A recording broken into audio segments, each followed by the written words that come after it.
Thanks for that.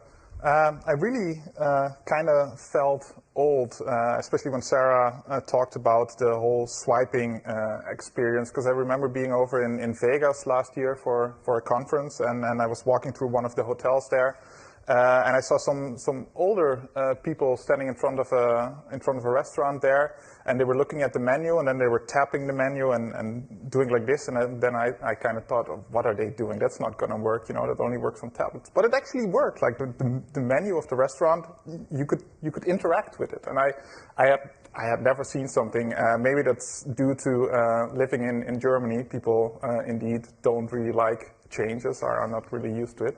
Originally, I'm from the Netherlands. As Sarah said, I've been with Google for around 8 years.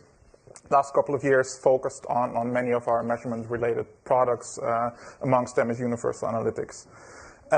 So today I want to talk a bit about data. A lot of the stuff is in line with what Tim presented. I'm giving a bit of a Google touch to it and talk a bit about how you can use some of our Google products to make the most out of your data and to reach your business objectives. If there's any questions afterwards, because there's quite a number of products and things I'm going to cover, I'll be around for the whole day, so please do come up to me during one of the breaks or tonight at the evening event. So what I want to start with is with a really nice map of the world that came out not too long ago. So this is created by a company called Shoda. And what they basically did is they sent a ping to every IP address in the world.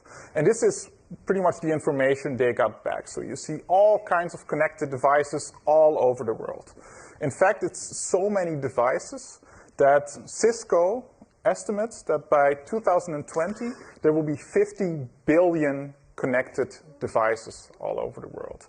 Cisco actually has a nice counter on their website where they estimate the number of connected devices at the moment. I think it's at around 13.3 billion right now, so they're expecting things to speed up tremendously.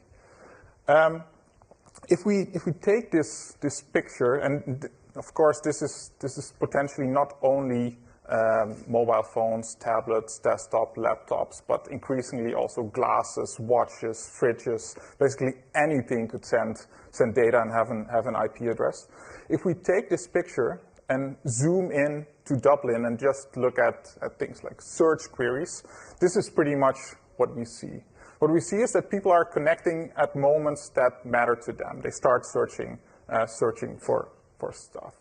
And the tricky thing here is that these are just a couple of search queries, but in reality there's millions of people, billions of search queries, and all of your businesses will have hundreds, if not thousands, and in some cases maybe even millions of potential conversations with potential customers every day. And these people want an answer. They want to be served, basically. And that is a really tricky thing, because the question is, as a marketeer, how can you be successful in such a complicated world? And our vision on that basically is that if you want to be a successful marketeer, you need to make the most out of conversations, but you also need to understand with who you should have these conversations. So focus should really be on those top customers, your potentially best customers. And when we talk about, okay, all that data that is there, connected devices data, creating knowledge, generating insights, we soon indeed talk about a shift in marketing, kind of moving away from what Joe was talking about and moving into a direction where things are about data. And we see a lot of quotes coming out from people saying, okay, there is this big shift. I think one of the most well-known quotes around that is that we're moving away from the madman area and moving towards the math man area. And Martin here, ex-CMO of WebTrends, said in the old days, marketing was driven by who had the better creative, and today the success of marketing depends on who has the better math. In my opinion, that's partly true, but I still think it's kind of a combination of these two, right? We saw some really, really nice examples of this. And that's also why if we hear the buzzword big data like we did before, people often start thinking about, I don't know, petabytes of data that you can't process with your own machine. You need data centers. You need really complicated software to work with that. I would say big what? Because there's so much data that you have at your fingertips. There's data in your AdWords account. There's data in your Google Analytics or your web analytics accounts that nobody looks at. And there's so much valuable data there. And I bet that for any of your businesses, we can find data in there that you're not using at all that would have a really, really big impact. So my advice would be, don't worry too much about big data. Worry first about data that you actually have and data that is actionable. So what I want to do now is cover basically three steps towards making more out of your data. And the first one is setting KPIs and metrics. And I also like to call it measurement consistency from within. And it's basically about sharing these KPIs within your businesses and getting everybody aligned and on the same page. Let me start with a little question. Which of these two would you prefer? A 30 euro cost per acquisition or a 20 euro cost per acquisition? Can I see a raise of hands for people preferring a 30 euro cost per acquisition? Went like this and then went down, okay. Anyone for a 30 euro cost per acquisition? There's one over there. Okay, 2, 3, 4, 5, okay. 20 euro cost per acquisition. Okay, a couple more hands. The answer here is that it really depends, right? Because CPA doesn't really tell you anything. It doesn't really tell you anything about the outcome. It's like, here's an example. If we continue this exercise, if we, for instance, would assume that the 20 euro CPA would get you in 4th position in AdWords on average, if you look at the AdWords advertisements. And if a 30 euro CPA would get you in 2nd position, so it would generate a lot more clicks. These clicks, of course, would cost money, but they would also lead to a lot more conversions. The other stuff stays the same, so unit revenue and cost per unit. Okay, your ROI doesn't look that great, but if we then look at profit, the 20 euro CPA gets you 5,500 euros, but the 30 euro CPA would get you 13,500 euros in terms of profit. So maybe setting a CPA of 20 isn't the right thing to do. Maybe it's not the right metric. And maybe you lose some efficiency by switching to a CPA of 30 euros, but you get a lot more profit. We're not saying that you should not look at CPA as well. If your only goal is to reduce cost, maybe CPA is the right thing, but I think nobody is really here to just reduce cost, because that's not your ultimate business objective, right, to reduce cost. So what I'm trying to say here is basically that you need to align your business objectives with your marketing metrics. There's no point of having a business objective around improving profitability and then having a marketing metric like average CPC, and we want to bring that down. I mean, what is the point of that? There's a huge gap between these two. A metric like total profit would probably make a lot more sense there.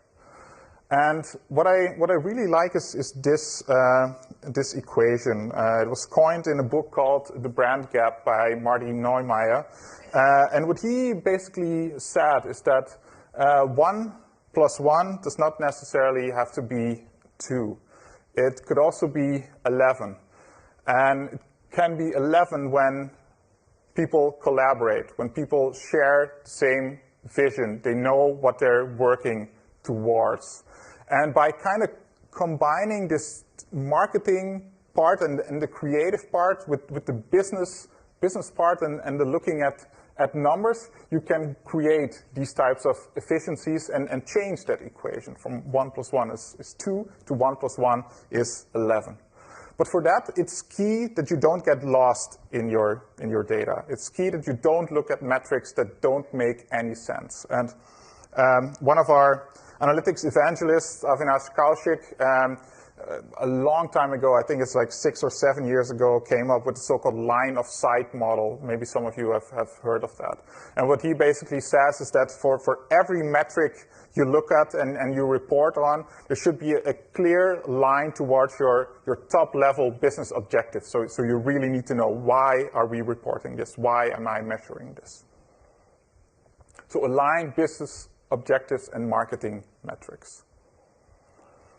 Now, nirvana here is to have a single source of truth. A single source of truth that everybody can go to and see, okay, what is happening in our business? What is happening to our key metrics? And it's super important that these things that are reported there, that these KPIs, that these goals are shared goals, that everybody's responsible for that.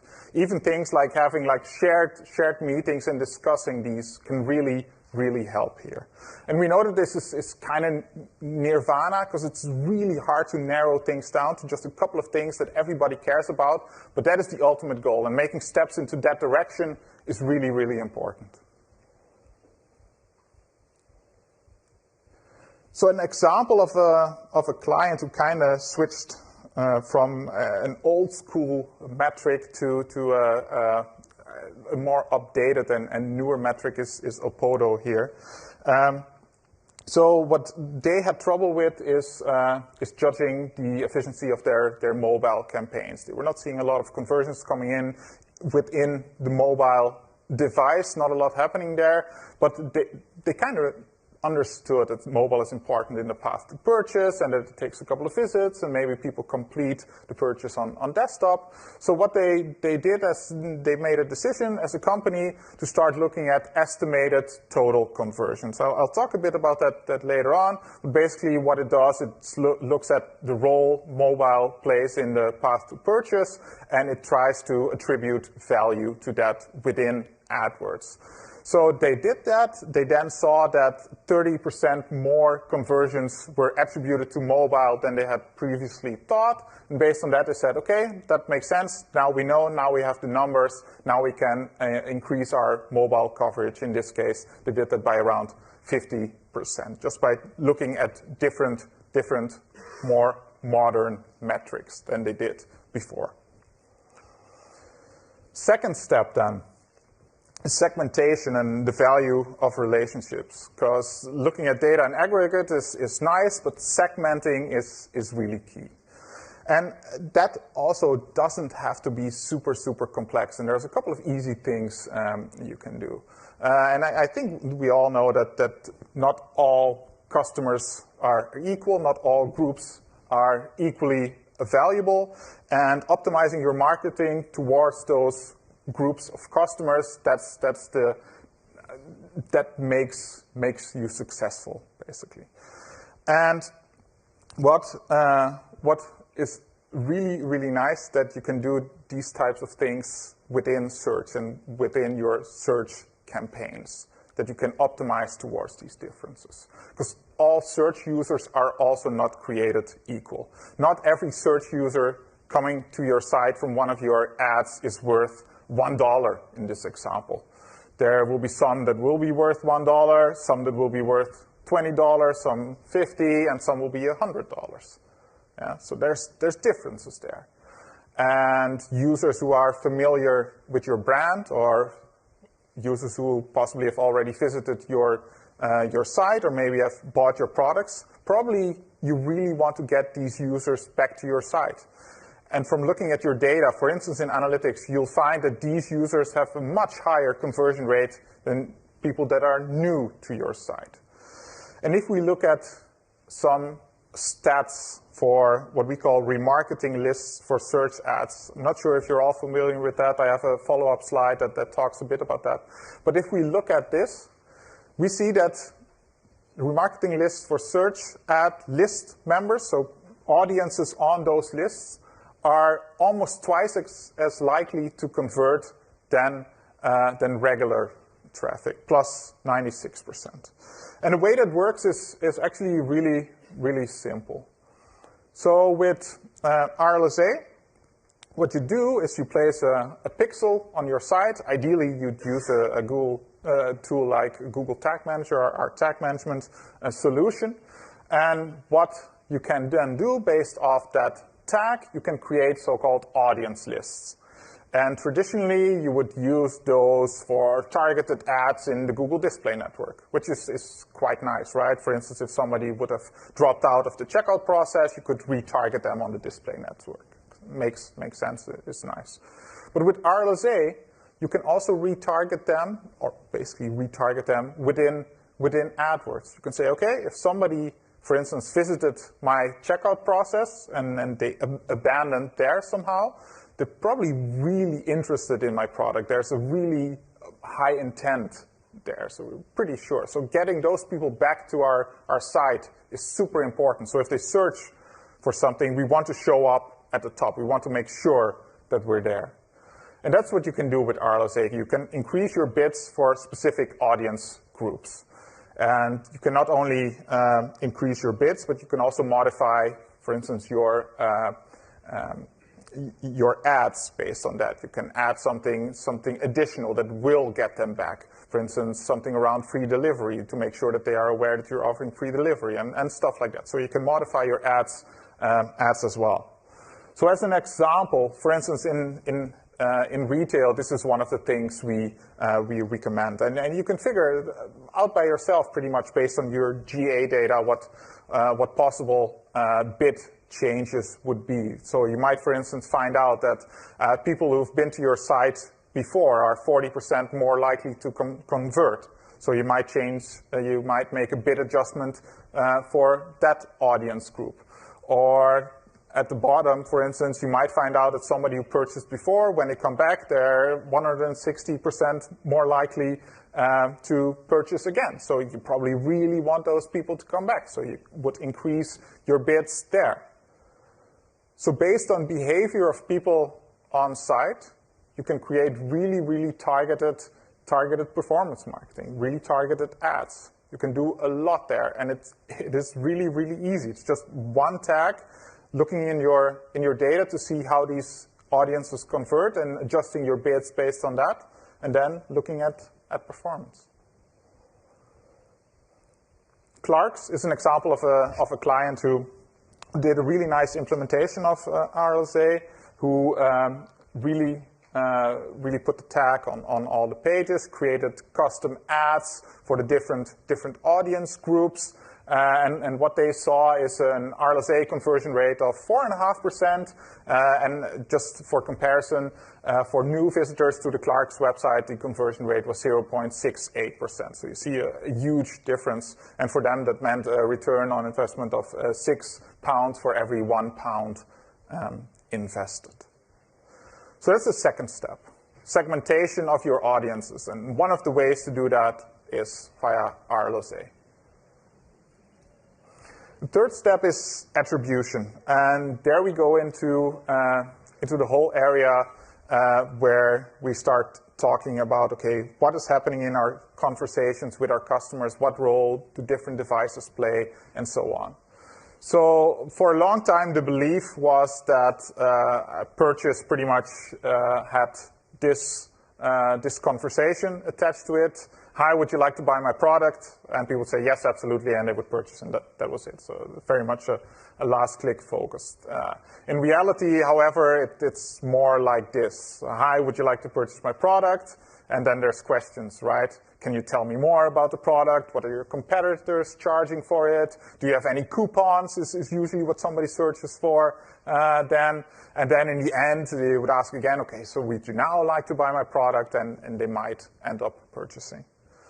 There's, however, also the scenario where you would ask somebody, okay, would you like to buy my product? And they would say no. And then you would ask them again, and they would say, I already said no. And you would ask them again, and they would again say, I already said no, I don't want your product. And that is a real problem. And that problem occurs when you can't see the whole conversation, when you're missing different touch points and don't know how people react to these touch points. So the more you're able to listen to this conversation, the more you're able to understand. And we're working on several products, several solutions on making that possible, on understanding more about the entire conversation. Because the holy attribution grail looks, I suppose, something like this, where we have the classic purchase funnel, then different devices are used there, people moving from mobile to desktop to tablet, back to mobile, then to desktop. In between, there's display clicks, there might be TV impressions, social plays a role, email, paid search, all other channels, and then a conversion happens. But a conversion doesn't need to happen on the actual connected device, right? The conversion could also happen in a call center, or in person, or in store. And it's really hard to measure all of that and understand how successful was my marketing here. So some of the products that we've developed and that we're continuing to develop aim to address this.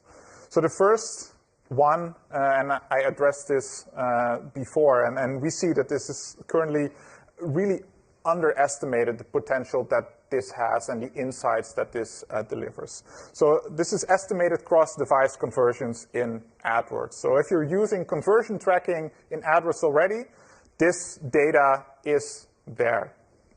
So the way this works, this is based on Google login, on a login to Google services. So people being logged into, for instance, YouTube or Gmail, and then on their phone, searching for something, in this example, searching for a holiday possibility, clicking on a mobile ad, but not converting. And then later on, the same user comes back, is logged in to Google, to Gmail, for instance, and visits your site directly and purchases a holiday, a flight, and a hotel. We're now able to show you in AdWords that this conversion happened on a device, which is another device than the device the ad click happened on. And it's all based on the Google login. Now, of course, not every user is logged in within a browser. It's only a subset of the population. That's why we apply several types of extrapolation to the data. And that's why it's estimated cross-device conversions. So we estimate, based on these logged-in users, what does that mean? How often does it happen that somebody looks at your ad and clicks on your ad on mobile, but doesn't end up converting, and then ends up converting on another device? So here I use the mobile example, but it works the other way around as well. It also works from one browser to another browser, because it's cookie-based in that sense. So that's estimated cross-device conversion. So our step in AdWords to understand what is happening between devices and to attribute value to the different devices where we didn't see value in the accounts before. So a second cross-device product or solution we've developed is within Google Analytics. Universal Analytics is the new version of Google Analytics. Has anybody upgraded to Universal Analytics? Okay, brilliant. Okay, quite a few people.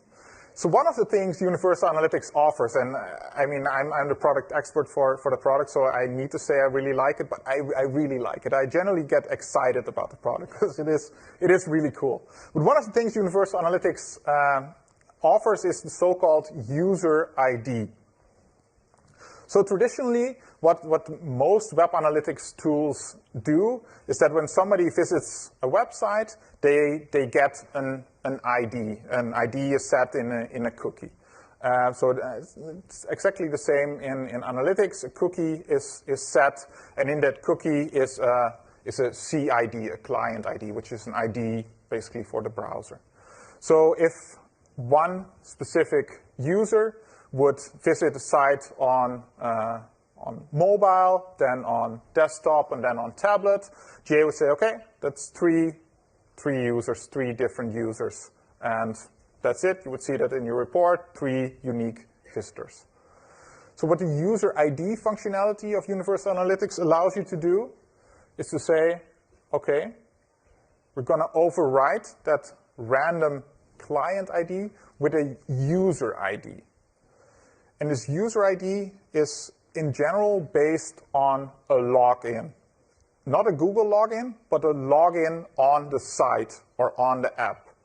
So this is a solution that works well for those of you, I'll get to your question in a second, for those of you who have a logged-in experience, who have at least 5, 10, 20% of users who are actually logged in on your site. So when somebody logs in to your site, you know it's user 1, 2, 3, 4 from your CRM, and you could say, okay, on mobile, this is the same user as on desktop, as on tablet. Universal Analytics will then gather all the data, and you will start seeing some really nice new reports in Universal Analytics. I will take one question and then take more questions afterwards. Yeah. I have a question regarding what if I, for instance, have children, which I don't have, but if my children use my iPad and I was logged into my Google account, then the pattern would not be right because the data would actually be wrong, because then the data information would be, for instance, my child would have a different pattern online than I would, so segmentation-wise, the data will not be correct. For instance, if my daughter watched, teddy bears online, and I was shopping, then if you collected that data, the data would not be representative for my user. Yeah, that is correct. So it's in this example, it's indeed based. In this example, it's really based on login on websites, right? So I assume that the teddy bear or whatever content is not on the same website. So here it doesn't really play a role. It might play a role in the previous example, but still there it's based on, it all starts with an ad click, right? If there's no ad click, we're not going to report an estimated conversion. So in total, if you Google has something which you can look up. If you look at ads preferences, if you search on Google for ads preferences, you can basically see your own profile, and you can see, okay, what Google thinks you're interested in. And you can check that, for instance, to see, okay, is there child stuff in there, to see if your own profile is in line with what you're actually interested in. I can recommend anybody to do it there. You can also reset it there if it's totally rubbish or if you don't want to see it. But for this, it doesn't really play a role because it's based on logged in users, and the ad click is important in the estimated cross-device conversion. Okay, example. So if I clicked on an ad for shopping, for instance, and then I was logged into my Google Gmail, and I hand over my iPad to my daughter, then you would not collect that information? No. It's only about the ad click that is collected. And later on, if you would convert on another device, so make a purchase and get to the checkout confirmation page where the actual conversion tracking code is, that's the only other point where this connection is made, basically. But everything in between is not recorded. Okay. Yeah. Okay. I hope that was understandable. Otherwise, please come up to me afterwards. So cross-device with Universal Analytics, the other option most relevant for those of you who have a logged-in experience. One of the clients we actually implemented this with, is West Wing, created a case study with them. These are some of the reports you then get to see in Universal Analytics. So you kind of get to see, okay, what type of devices do my users use and how do they overlap? That's the chart here in the middle. But most interesting, I think, is this report here on the right, which shows the device paths. So it shows before purchase what devices were used by our users. And what they saw is that in more than 10% of the cases where a purchase happened, people used multiple devices, were logged in to their site, to their app on multiple devices. So that gave them some really, really relevant insights to start making some important marketing decisions in terms of how to focus on mobile and so on. So this is available on the Think Insights website as well, full case study on this. Then I have one last example, and this is around recording offline activity. As we said, the Holy Grail involves measuring stuff that happens offline as well. And this is a mock-up I created based on Chibo, who in Germany sell all kinds of stuff, but mainly focus on coffee. They have a loyalty scheme as well. I think it's in the top 5 of biggest loyalty schemes in Germany. They have their loyalty card. And in this example, I'm going to go to the website of Chibo because I really need coffee. I ran out of coffee at home. I'm logged in on their site because I'm a regular user, logged in as Max Mustermann, which is the John Doe of Germany, basically. And I came via a specific traffic channel. Let's say I clicked on a link in their newsletter, for instance.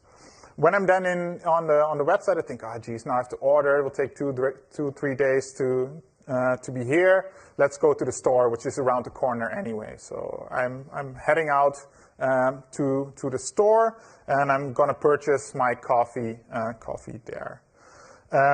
So if you could switch to the machine here. Yeah.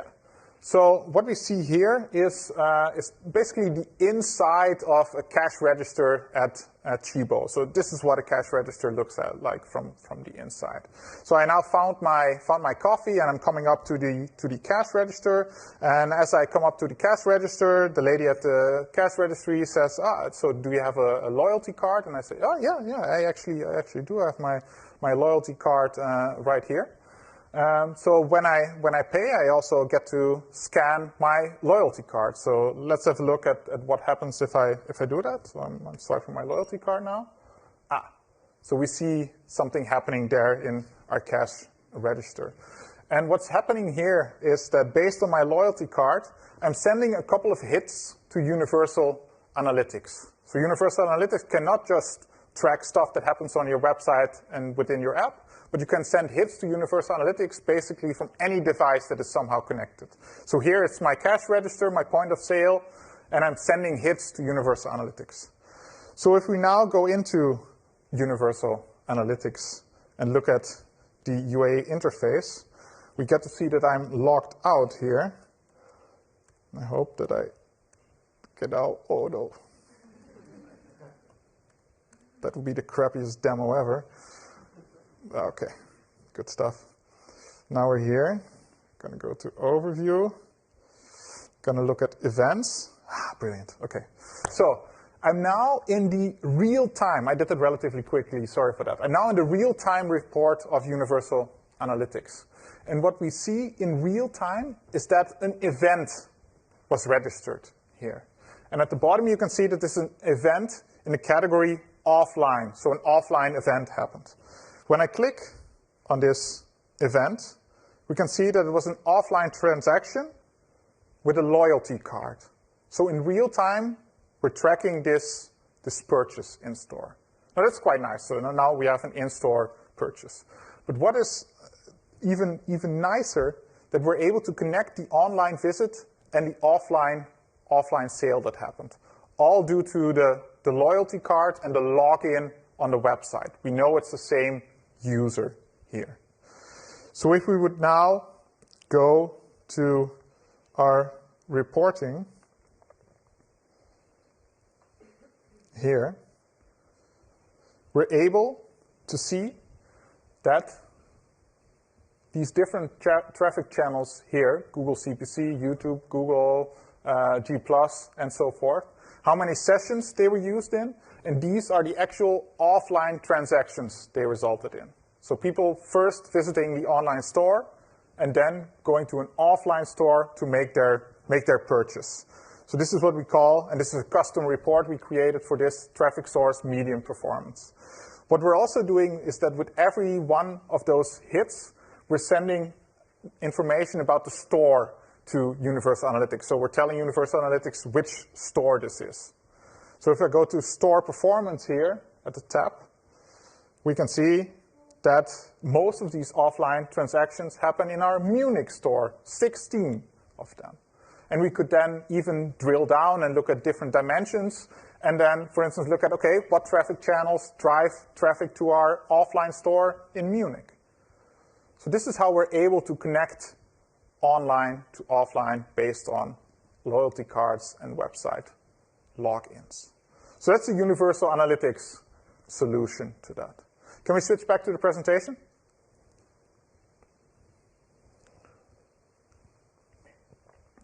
So, summing up, I'll skip over this one. Summing up, 3 things I talked about. First one, KPIs and metrics. Making sure you're looking at the right metrics. CPA might not be the right metric, as we saw in this example of 20 euro versus 30 euros.